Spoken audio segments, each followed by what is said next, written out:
দিন দিন যেন আলুর দাম বাড়ছেই। বন্যায় ফলনের দেরি হওয়া এবং হিমাগারে আলুর দাম বেশি হওয়ায় দাম কমছে না বলে জানালেন বিক্রেতারা।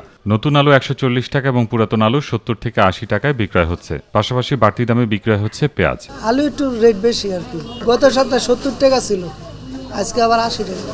নতুন আলু ১৪০।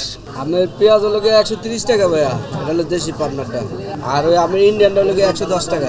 এ সপ্তাহে খোলা সয়াবিন তেল ও পাম অয়েলের দাম লিটারে ১০ থেকে ১৫ টাকা বেড়েছে। তবে বোতলজাত তেলের দাম অপরিবর্তিত থাকলেও সরবরাহ কম বলে জানালেন বিক্রেতারা। কিছুটা কমেছে সব ধরনের মাছের দাম। সোনালী মুরগির দাম ১০ থেকে ২০ টাকা বাড়লেও আগের দামে বিক্রি হচ্ছে ব্রয়লার মুরগি।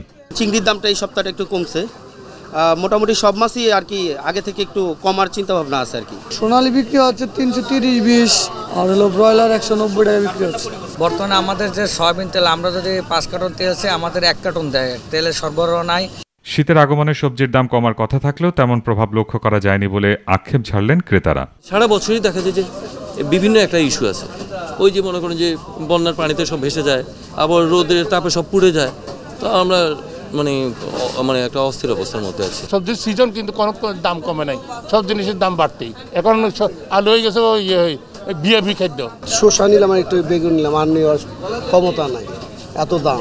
আপনাদের ক্যামেরা দেখে ওনারা বলছে কমছে, আমাদের তো যখন আমরা কিনতে আসি তখন তার বলে না কমছে। মোটা চালের দাম কিছুটা কমলেও অপরিবর্তিত রয়েছে চিকন চাল সহ অন্যান্য নিত্য প্রয়োজনীয় পণ্যের দাম। এখন চিকন চালের দাম ঠিক আছে, এই বাড়তি অবস্থায় আছে, কিন্তু মোটা চালের দাম কমছে। এস এম তানবীর, মাই টিভি, ঢাকা।